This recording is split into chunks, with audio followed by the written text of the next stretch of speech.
आदाब नमस्कार, मैं शाहिद उमर। स्वागत है आप सभी का सियासत टीवी के हिंदी समाचार में। आइए देखते हैं सबसे पहले हेडलाइंस। नागपुर दंगे में वीएचपी बजरंग दल भी शामिल। 59 किरदारों में 8 हिंदू संगठनों के लोग शामिल। आधार से जुड़ेगा वोटर आईडी कार्ड। चुनाव आयोग और गृह मंत्रालय की मीटिंग में हुआ यह फैसला। ऐसे ताकतवर होंगे हमारे दुश्मन, आखिर वक्फ बिल को लेकर ऐसा क्यों बोले कांग्रेस के वरिष्ठ नेता हरीश रावत। बीजेपी नेता कपिल मिश्रा को दिल्ली हाई कोर्ट से झटका, केस की कार्यवाही पर रोक लगाने से इंकार। 7 दरोगाओं के हाथ पैर तुड़वाकर गड्ढे में फेंके, संजय निषाद ने भरे मन से दिया विवादित बयान। रमजान में इजराइल ने गजा पर दागे मिसाइल तो एकजुट हुए मुस्लिम देश, दुनिया की सबसे स्पेशल मस्जिद में आंसुओं का सैलाब। अब खबर विस्तार से। औरंगजेब की कब्र हटाने को लेकर महाराष्ट्र का नागपुर जल उठा। सोमवार को यहां पर हिंसा भड़क गई। दरअसल औरंगजेब की कब्र हटाने को लेकर प्रदर्शन हो रहा था। इसी दौरान धर्म ग्रंथ जलाए जाने की अफवाह फैल गई। इस हिंसा के किरदार 59 हैं, जिसमें 8 विश्व हिंदू परिषद और बजरंग दल के लोग शामिल हैं। विश्व हिंदू परिषद और बजरंग दल पर धार्मिक भावनाओं को ठेस पहुंचाने का आरोप लगा है। पुलिस ने दोनों संगठनों के कुछ पदाधिकारियों के खिलाफ मामला दर्ज किया है। एक पुलिस अधिकारी ने बताया कि गणेश मठ थाने में महाराष्ट्र और गोवा के वीएचपी के प्रभारी सचिव गोविंद शेंडे और अन्य के खिलाफ एफआईआर दर्ज की गई है। अधिकारियों ने बताया कि इलाके में अफवाह फैली कि छत्रपति संभाजी जिले में स्थित औरंगजेब की कब्र को हटाने की मांग को लेकर वीएचपी के आंदोलन के दौरान एक समुदाय के धर्म ग्रंथ को जला दिया गया। उन्होंने बताया कि आंदोलन के बाद प्रदर्शनकारियों के खिलाफ शिकायत दर्ज की गई थी, जिसमें एक समुदाय की धार्मिक भावनाओं को ठेस पहुंचाने का आरोप लगाया गया। गणेश पेठ थाने के एक अधिकारी ने बताया कि शिकायत के आधार पर प्राथमिकी दर्ज की गई है। उन्होंने बताया कि वीएचपी और बजरंग दल के पदाधिकारियों के खिलाफ प्राथमिकी में अमोल ठाकरे, डॉक्टर महाजन तयानी, रजतपुरी, सुशील वृषभ, अरखेल शुभम और मुकेश बारापात्रे के नाम शामिल हैं। इस बीच मामले में एफआईआर की एक कॉपी भी सामने आई है, जिसमें 51 आरोपियों के नाम सामने आए हैं। आधार कार्ड के साथ वोटर आईडी जोड़ने को लेकर मंगलवार को चुनाव आयोग ने यूआईडीएआई के सीईओ, केंद्रीय गृह सचिव और अन्य अधिकारियों के साथ मीटिंग की। इसमें तय किया गया कि सुप्रीम कोर्ट के आदेशों का उल्लंघन हुए बिना किस तरह से देश भर में वोटर कार्ड के एपिक नंबर को आधार से कनेक्ट किया जा सकता है। इसके लिए एक्सपर्ट के बीच तकनीकी परामर्श लेने की बात हुई, जिसके लिए जल्द ही काम शुरू किया जाएगा। वही अब इस पर कांग्रेस की प्रतिक्रिया सामने आई है। मैं सहमत हूँ। जिस तरह महाराष्ट्र में 48 लाख कार्ड बने, वो सब एक ही पार्टी को गए, और ये बने भी कब? लोकसभा और विधानसभा के चुनाव के बीच। तो तमाम मतदाता लाए गए, बाहर से उन्होंने वोट डाला। एक ही नंबर है, जो नंबर होता है उसका एक ही नंबर पे कई कार्ड बने हुए।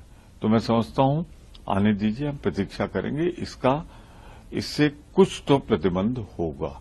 और ये हमारी मांग थी इलेक्शन कमीशन से, हमने पहले ही मांगा था, अब पूरा किया। इससे लगता है इलेक्शन कमीशन ने अपनी गलती स्वीकार की। उपराष्ट्रपति और राज्यसभा के अध्यक्ष जगदीप धनखड़ ने फ्री बीज को लेकर अहम बात की है। उन्होंने कहा, फ्री बीज को लेकर विचार करने की जरूरत है। जगदीप धनखड़ ने कहा, प्रलोभन तंत्रों पर, तुष्टीकरण पर, जिसे अक्सर फ्री बीज के रूप में जाना जाता है, इस सदन को विचार करने की जरूरत है, क्योंकि देश सिर्फ तभी प्रगति करता है जब पूंजीगत व्यय पैकेज उपलब्ध हो। धनखड़ ने कहा कि चुनावी प्रक्रिया ऐसी हो गई है कि ये चुनावी प्रलोभन बन गए हैं और इसके बाद सत्ता में आई सरकारों को इतनी असहज स्थिति का सामना करना पड़ा कि वो अपनी सोच पर पुनर्विचार करना चाहती हैं। एक राष्ट्रीय नीति की बेहद ज़रूरत है ताकि सरकार के सभी निवेश किसी भी रूप में बड़े हित में इस्तेमाल किए जाएं।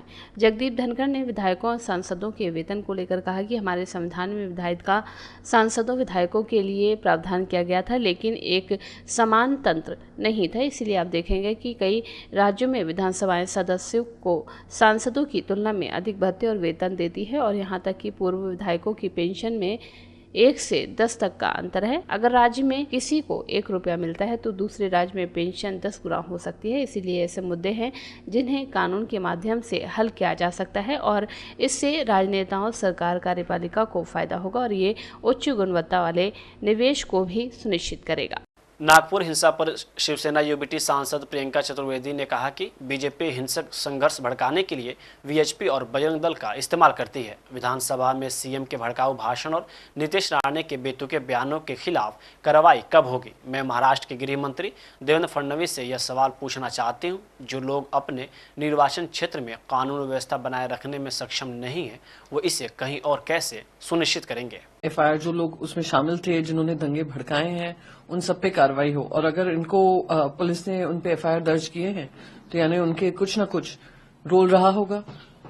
कोई छोटी पार्टी तो है नहीं है वीएचपी और बजरंग दल, और उनका इतिहास सबको भी पता है कि उनको भारतीय जनता पार्टी उनका इस्तेमाल करती है, उनको आगे रखकर ऐसे विवाद खड़े करती है, ऐसी हिंसा करती है और फिर उन पे दो चार केस दर्ज कर देती है।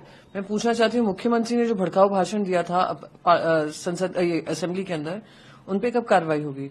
नीतीश राणे ने दिन रात वो अपना मुंह खोलता रहता है, उल्टा सीधा बकवास करता है, उसके बारे में कब कार्रवाई होगी? तो जो खुद के कैबिनेट मिनिस्टर्स हैं, उन पे भी जो बेलगाम तरीके से बोले जा रहे हैं और हिंसा को भड़का रहे हैं, उन पे कब काम होगा, एफआईआर दर्ज होंगे?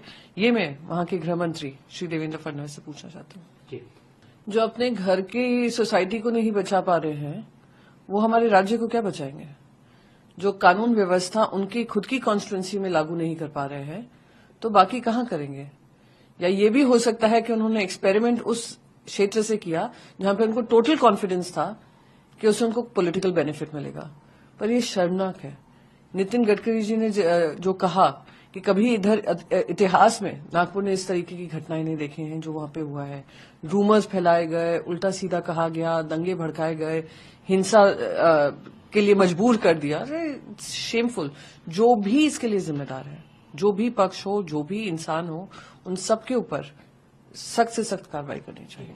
उद्धव ठाकरे का एक और बयान, ईश्वर नायडू को जरूर बुला लेगा। देखिए, जिस तरीके से इस पे पूरी राजनीति हो रही है, मैंने कल खुद मिनिस्ट्री ऑफ कल्चर में पूछा कि क्या हमारे देवेंद्र फडणवीस जी ने अपॉइंटमेंट मांगा है या कोई चिट्ठी भेजी है, कुछ संपर्क हुआ है ये जो उनका ग्रेव है उसको हटाने के लिए। वहां से मुझे खबर आई है कि ऐसा कोई न मांग हुई है भारतीय जनता पार्टी की तरफ से, न एएसआई से मिलने की बात हुई है। भारत में मुस्लिम धर्मगुरुओं की सर्वोच्च संस्था all India Muslim personal law board ने दिल्ली में वक्फ संशोधन विधेयक के खिलाफ जंतर मंतर पर अपना विरोध प्रदर्शन किया। इस विरोध प्रदर्शन में एआईएमआईएम प्रमुख असदुद्दीन अवैसी, कांग्रेस के लोकसभा सांसद गौरव गोगोई और टीएमसी के लोकसभा सांसद महुआ मोइत्री समेत कई विपक्षी नेता शामिल हुए। इस बीच कांग्रेस नेता हरीश रावत ने कहा, केंद्र सरकार पर हमला बोलते हुए रावत ने कहा कि मुस्लिम पर्सनल लॉ बोर्ड अल्पसंख्यकों का एक मुख्य संगठन है। अगर वह कुछ कहता है तो उसे गंभीरता से लिया जाना चाहिए। अगर कुछ ऐसा किया जाता है जिससे अल्पसंख्यक सहमत नहीं है तो हमें कम से कम एक न्यूनतम सहमति पर पहुंचने की कोशिश करनी चाहिए, ताकि उन्हें यह महसूस न हो कि उनकी बात अनसुनी हो रही है। देखिए, मुस्लिम पर्सनल लॉ बोर्ड एक अम्ब्रेला ऑर्गेनाइजेशन है माइनॉरिटीज का। वो कुछ कह रहा है तो उसको गंभीरता से लेने की जरूरत है। अब होगा क्या यदि आप कुछ ऐसा काम करेंगे जिसमें सहमति न बन पाए माइनॉरिटीज के विभिन्न ग्रुपों की। न्यूनतम सहमति बनाने की तो कोशिश करो, अधिकतम बिंदुओं पर नहीं भी होती है, ताकि उनको ये न लगे कि इस देश के अंदर हमारी बात सुनी ही नहीं जा रही है। तो यदि ऐसा इंप्रेशन जाएगा, जो जा रहा है, कुछ लोग अपने राजनीतिक स्वार्थों के लिए या अपनी दुकान चलाने के लिए इस तरीके की बात को और फैला सकते हैं, तो उनको ताकत मिलेगी, संकीर्णता बढ़ेगी, तो देश के सभी समाजों में संकीर्णता बढ़ेगी। इसलिए संकीर्णता के बजाय उदारता का भाव देश के अंदर होना चाहिए। और सनातन की और भारत के संविधान की यही ताकत है। सनातन और भारत का संविधान एक दूसरे के पूरक है, तो इसकी यही ताकत है। सर, आपको क्या लगता है किस वजह से इस विधेयक का विरोध हो रहा है?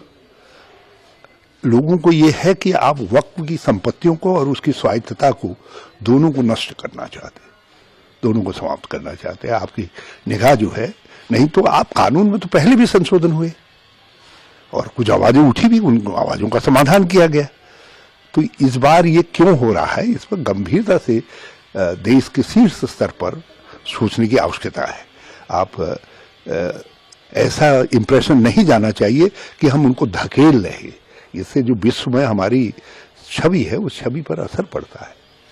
हमारे पड़ोस में जो दुश्मन बैठे हुए हैं, जो हमको नीचा दिखाना चाहते हैं, उनको ताकत मिलती है इससे।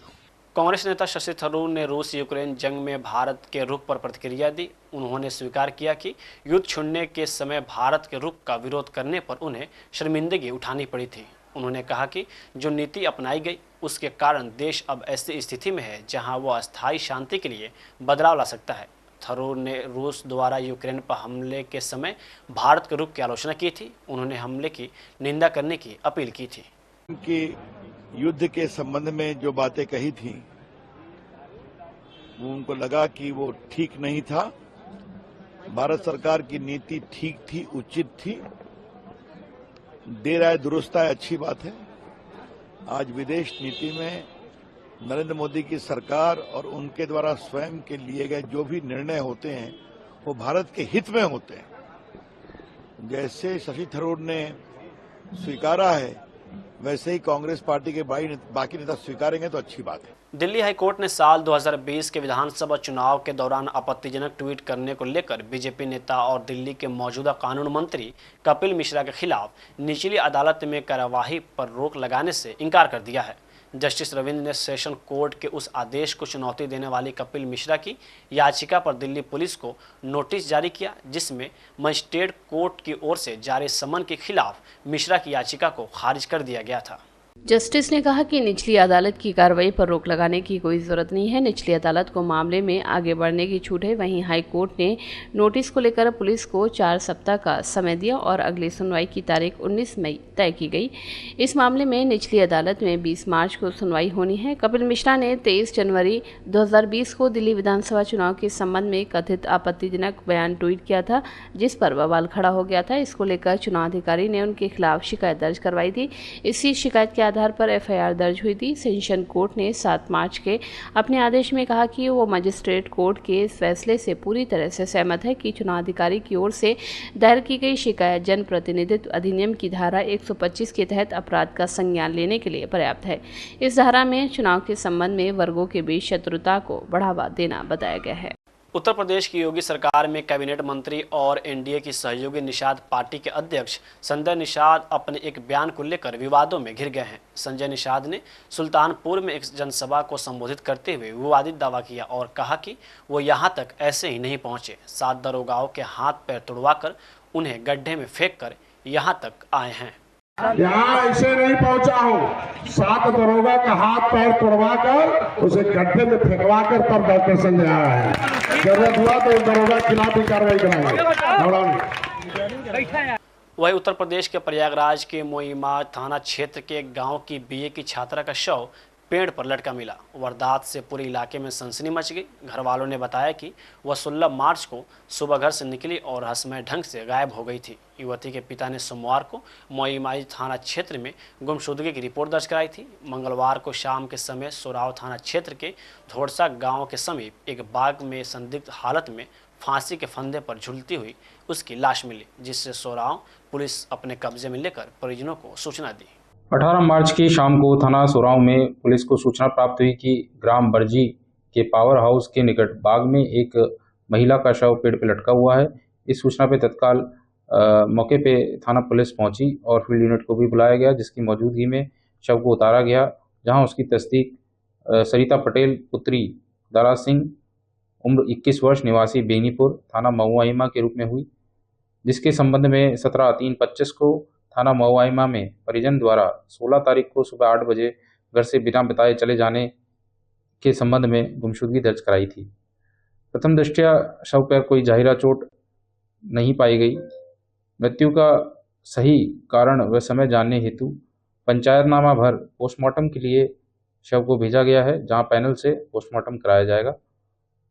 घटनास्थल का मेरे द्वारा भी मुआयना किया गया था।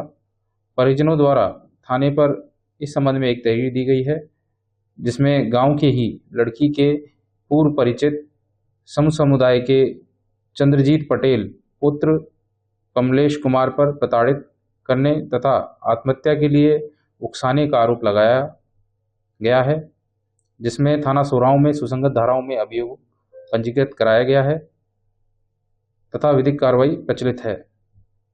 उक्त अभियोग में आरोपित को थाना पुलिस द्वारा हिरासत में लिया गया है तथा उससे इस संबंध में पूछताछ की जा रही है। लैंड फॉर जॉब मामले में ईडी की टीम ने पटना स्थित कार्यालय में पूर्व मुख्यमंत्री राबड़ी देवी और उनके बेटे तेज प्रताप यादव से पूछताछ की थी। आज आरजेडी सुप्रीमो लालू प्रसाद यादव से पूछताछ हो रही है। इसी बीच नेता प्रतिपक्ष तेजस्वी यादव की प्रतिक्रिया सामने आई है। तेजस्वी यादव ने कहा कि जितना ये बीजेपी वाले संवैधानिक संस्थाओं का दुरुपयोग करेंगे या कितना भी हम लोगों को उनकी सोच के हिसाब से तंग करने का प्रयास करेंगे, उतना ही हम मजबूत होंगे। देखिए, जब दिल्ली का चुनाव खत्म हुआ उसके बाद भी आप सब लोगों ने ये सवाल पूछा था। हमने क्या बोला? अब बीजेपी की ABCDEF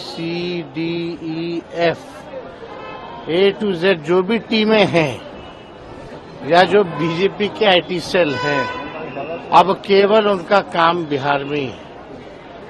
हम लोगों को कोई फर्क पड़ने वाला थोड़ी है। कोई आए जाए, ठीक है, एक कानूनी एक व्यवस्था है, उस कानूनी व्यवस्था का हम सब लोग पालन करने वाले लोग हैं। बुलाता है, हम लोग जाते हैं, लेकिन होना कुछ थोड़ी है।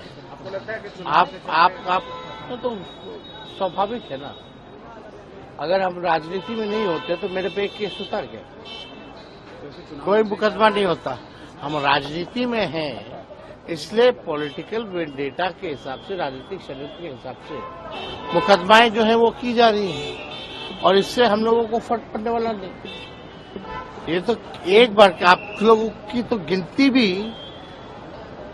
भूल गए होंगे कि कितना बार हमको, कितने बार लालू जी को, कितने बार मेरी माँ को ईडी और सीबीआई ने बुलाया होगा या इनकम टैक्स ने बुलाया होगा। किसी को याद भी है? तो जब बुलाएगा तो जाएंगे, कानून का पालन करते हैं। ये लोग घबराए वाले लोग हैं, घबराते रहे। डर है, भय है। अब जिसका डर है, भय है, लेकिन ये कुछ भी करे, जितना ये लोग संवैधानिक संस्थाओं का दुरुपयोग करेंगे या कितना भी हम लोगों को उनके सोच के हिसाब से ये तंग करने का प्रयास करेंगे, उतना ही हम मजबूत होंगे और उतनी ही मजबूती के साथ इस बार बिहार में सरकार बनाएंगे। वही महाराष्ट्र के नागपुर में औरंगजेब की कब्र को हटाने की मांग को लेकर बजरंग दल और विश्व हिंदू परिषद ने प्रदर्शन किया, जिसके बाद सेंट्रल नागपुर में सोमवार को हिंसक घटनाएं हुई। इसी बीच बिहार की पूर्णिया लोकसभा सीट से निर्दलीय सांसद पप्पू यादव की प्रतिक्रिया सामने आई है। सांसद पप्पू यादव ने कहा कि बजरंग दल या विश्व हिंदू परिषद ये लोग दंगाई हैं, संविधान विरोधी हैं, देश विरोधी हैं, इंसान विरोधी हैं, मानवतावादी विरोधी हैं। इन लोगों पर तो आजीवन प्रतिबंध लगा देना चाहिए। देखिए, बजरंग दल या विश्व हिंदू परिषद ये लोग तो दंगाई है ना, संविधान विरोधी है, देश विरोधी है, इंसान विरोधी है, मानवतावादी विरोधी है। इन लोगों पर तो प्रतिबंध बैंड कर देना चाहिए आजीवन। जो हमेशा संविधान से ऊपर हो जाए, गीता, रामायण, बाइबल, कुरान की जो आध्यात्मिकता है और उदारवादी मानवीय मूल्य है, उससे इतर हो जाए, तो ऐसी संस्था, ऐसे व्यक्तियों को तो जगह जेल में या शमशाने में होना चाहिए। कोई कंप्रोमाइज नहीं करना चाहिए देश की संप्रभुता से, देश की संस्कृति से और देश की आध्यात्मिकता से। इसीलिए इस सब का तो चर्चा ही बेकार करते हैं। और ये लोग प्रोटेक्टेड बाय गवर्नमेंट। पीछे से तो आप क्या कर रहे हैं, वो तो हाथी के दिखाने के दांत कुछ होते हैं, खाने के दांत कुछ होते हैं। तो इन लोगों को तो पूरा प्रोटेक्शन मिलता है गवर्नमेंट के द्वारा, चीजों के द्वारा, और ये गलत है। औरंगजेब या कोई भी इतिहास, सही या गलत, इसका समय अभी नहीं है। समय हर चीजों में सियासत और कुर्सी ढूंढने की जरूरत नहीं है, और हर मिनट, हर सेकंड नफरत को ढूंढने की जरूरत नहीं है। इसको आप समझिए। इसीलिए मेरा मानना बिल्कुल क्लियर है कि देश की प्रगति पर असर पड़ रहा है, देश की इकोनॉमी पर असर पड़ रहा है। अब इतना तो लगभग तय हो गया कि बिहार के मुख्यमंत्री नीतीश कुमार के बेटे निशांत कुमार एक इंजीनियरिंग की भूमिका के बाद अब राजनीति में किस्मत आजमाने जाएंगे। अब इनकी प्रारंभिक भूमिका क्या होगी यह तो अभी अधर में है, लेकिन इस प्रयास के जरिए विरासत की राजनीति संवारने आए निशांत कुमार मिशन मुख्यमंत्री के हिस्से के रूप में शामिल होने वाले हैं। नहीं आना चाहिए। निशांत जी तो आएंगे ही, इसमें दो मत नहीं है। उसके कौन रोकेगा भाई? भगवान सिंह कुशवाहा बोल रहे हैं कि भगवान सिंह, कोई भगवान सिंह कुशवाहा का यहाँ नहीं चलता है। वो सब बात नहीं है। पार्टी मजबूत होगी। हाँ, अरे आप लाइएगा जदयू कहाँ? बिल्कुल, हम तो बोलबे कि बयान देवे कि निशिकांत को लाया जाए। जब तक निशांत नहीं आएगा तब तक जदयू मजबूत नहीं रहेगा। जेडीयू मजबूत नहीं रहेगा। हाँ, टूट नहीं जाएगा। उनको आना चाहिए। अच्छा, जेडीयू के नेता भाग रहे हैं। निशांत जी कहाँ भाग? कौन नेता भाग रहे हैं? क्या हुआ? निशांत जी कौन मुख्यमंत्री का चेहरा हो सकते हैं? नहीं, ये तो नहीं होगा।